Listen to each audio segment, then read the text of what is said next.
It began with a spark, literally. In 1939, deep within a Soviet laboratory, an electrician named Simeon Kirlian was repairing high voltage equipment when something extraordinary happened. As electricity arced across a photographic plate, the image it left behind glowed, surrounded by a soft halo of light. It wasn't a trick of static or exposure.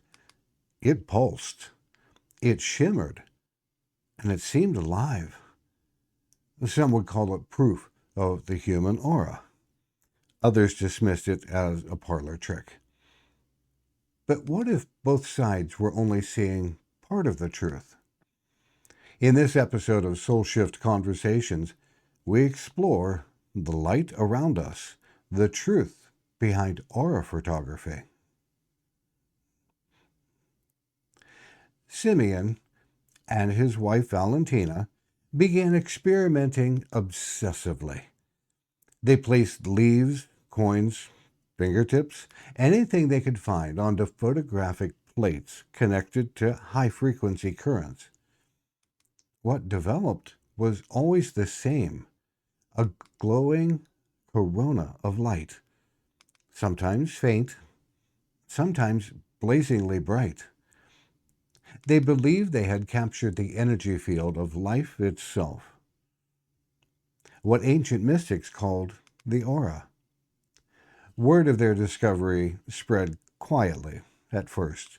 Then it exploded in the 1970s when New Age culture embraced the concept of human energy fields. In dimly lit studios across the world, people with electrodes under their fingertips watched swirls of red, blue, and really gold bloom around their images. Some said the colors revealed personality, emotion, even health. Skeptics said it was simply ionized air, static, captured on film. Two sides, one mystery. And for decades, both have been trying to prove the other side wrong. The Kirlians noticed something strange. When a fresh leaf was photographed, its glow was strong and vivid. But as the leaf began to wither, the glow weakened. One experiment went even further. They cut half a leaf away. Yet, on the photograph, a ghostly outline of the missing half still appeared. Was it residue from the cut? Or the energy signature of what once was? The phenomenon became known as the phantom leaf effect. Scientists tried to replicate it. Most couldn't. Moisture, charge, that explains some of it, but not all. When human subjects were photographed, something else happened. The glow patterns changed with mood and stress. Joy produced broad, radiant coronas. Anger made the light tighter and pulse. Fear caused fragmentation. Even with controlled conditions, the variations persisted. The skeptic in us says static. The seeker in us says soul. Maybe it's both. The human body is an electrical system. Every nerve impulse, every heartbeat, every thought. Electricity in motion. When that motion interacts with the environment, it creates fields, tiny, measurable zones of magnetism around us. Modern research, like that from the HeartMath Institute, show the human heart generates an electromagnetic field that can extend several feet beyond the body. The shape of that field changes with emotion. Coherence produces symmetry. Chaos produces noise. So perhaps Kirlian photography was never really capturing a mystical aura, but a physical echo of our emotional state.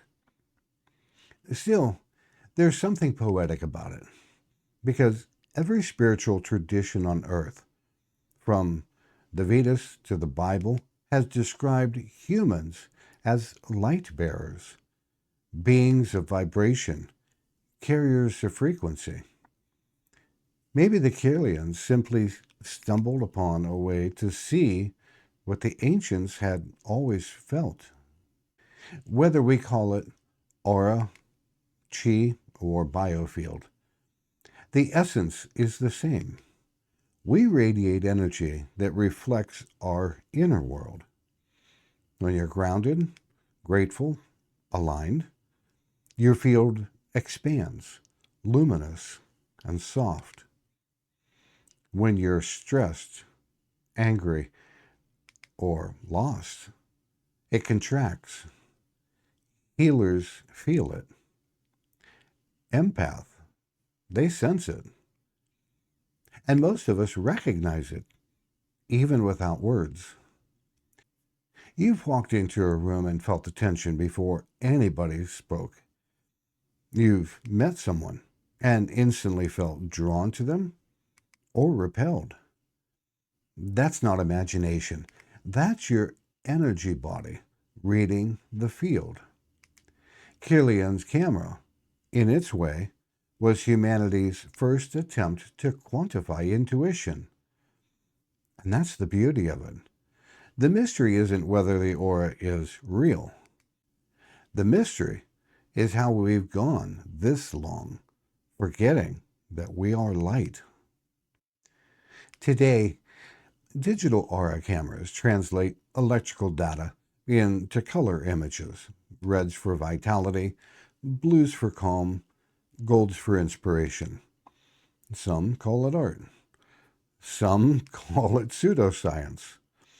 Personally, I think it's a mirror. Every thought that we think, every emotion that we hold, sends ripples into the space around us.